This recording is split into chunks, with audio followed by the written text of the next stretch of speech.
My name is Dave Reed.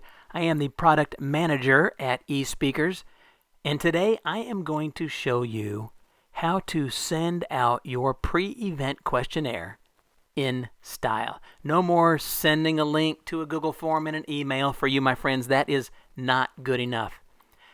I'm here inside the eSpeakers calendar with our favorite test speaker, Mr. Zeke Ridges, and I've pulled up an event. I'm looking at an event that is on August 21st for Catmull Bakeries. Here we go, Catmull Bakeries. I'm going to go to the Contacts tab. Now, if you're not familiar with the Client Portal is a feature. We've had it for a long time, and it's very popular for the people who know about it. A lot of folks don't. But the Client Portal is a link that you give to your customer. You can let them know that this is a direct pipeline into your office. You want them to have all the information that you have about their event so that they have confidence you've got everything right, so that they can, even if you allow it, update certain things. You're instantly notified when they do that. But I won't go deeper into the Client Portal, but if you're not using it, you should. It makes you look like $1 million and your customers really appreciate it. What I'm going to show you today is just one particular part of the Client Portal. Every event gets its own unique URL. The customer that you give that to then has to enter their email address as a security feature before they can access that. When they do, this is what it looks like. They get in here. I can see that this is for Catmull Bakeries on Friday, August 21st, so they know it's their event. Here's a picture of you as their speaker. I want to show you the pre-event questions tab. And when they click Start Questionnaire, this takes them to your questionnaire where you're gathering information. The reason, if you're not using a pre-event questionnaire already, I highly recommend it. It's really critical if you want to tailor and customize your content for each audience, which is what all the greats do.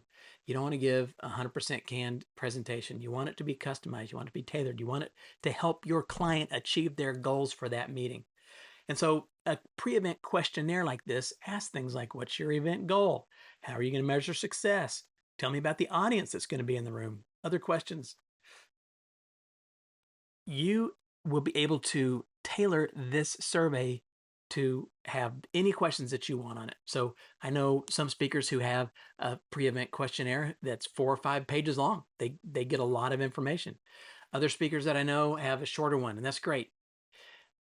You can add whatever you want, but when the customer fills it out, it instantly would trigger any workflow that you would have in high level. So you might want to send a text to that person and say, hey, you just filled out my survey. Thanks. It's going to help me customize. That's a nice little touch. You might have it email you or a staff member to let you know that the survey was just filled out. So lots of great things that you can do in high level with workflows.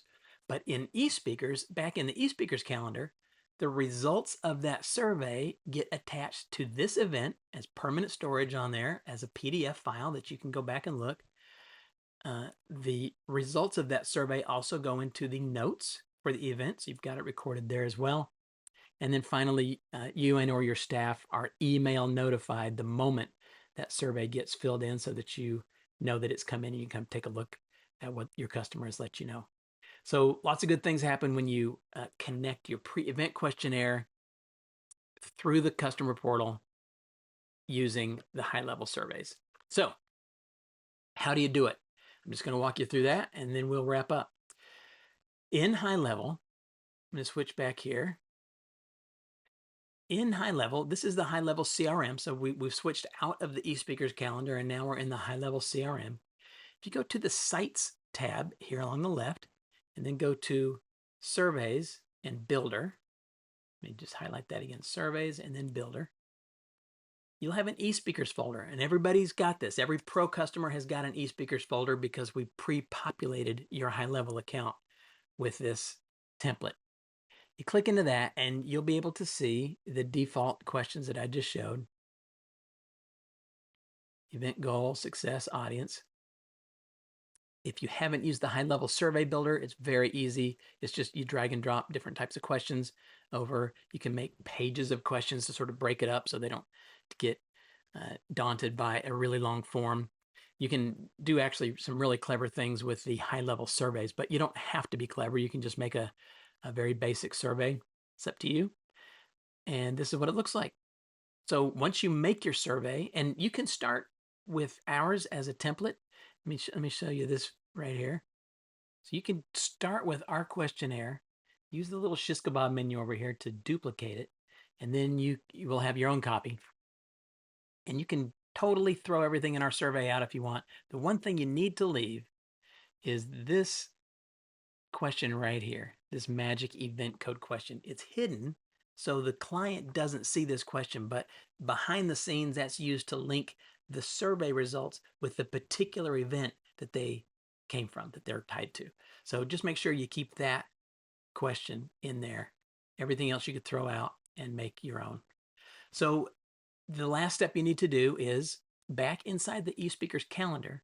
I'm going to go here into settings. When I do, I get a screen that looks like this, and I can choose the client portal right there. I will choose the high-level surveys choice, and then this drop down includes all of the surveys that I've made in high level, and I can just choose the one that goes. Now, note that this questionnaire type, you probably don't recognize these because they belong to Zeek, but in your account, these will be the names of your action lists. So you have different action lists for different types of events. You've got an action list for a 2-day workshop because that's a different action list than you need for a 45-minute keynote. So you can have different action lists for different types of events, and you can have different surveys for each type of event if you want. The standard survey will always be used unless the event has a action list with a special survey chosen just for that. So if you just want the default, you can do that. But let's say that breakout sessions needed a special audience feedback that it's called request valuation service. Then anytime I have an event using that action list, my customer will be taken to that survey. And that's how I can do that. Most of the speakers that I know just use one, just the standard, and that's all that you need. So that's it. That's how you connect it. Now, next time I go and give out, back on the contacts tab, next time I go and give out this URL to my client and invite them to access their event through my system, they will be able to fill out my pre-event questionnaire tied to my high-level survey. Thanks for watching, and I can't wait to see what you do with this.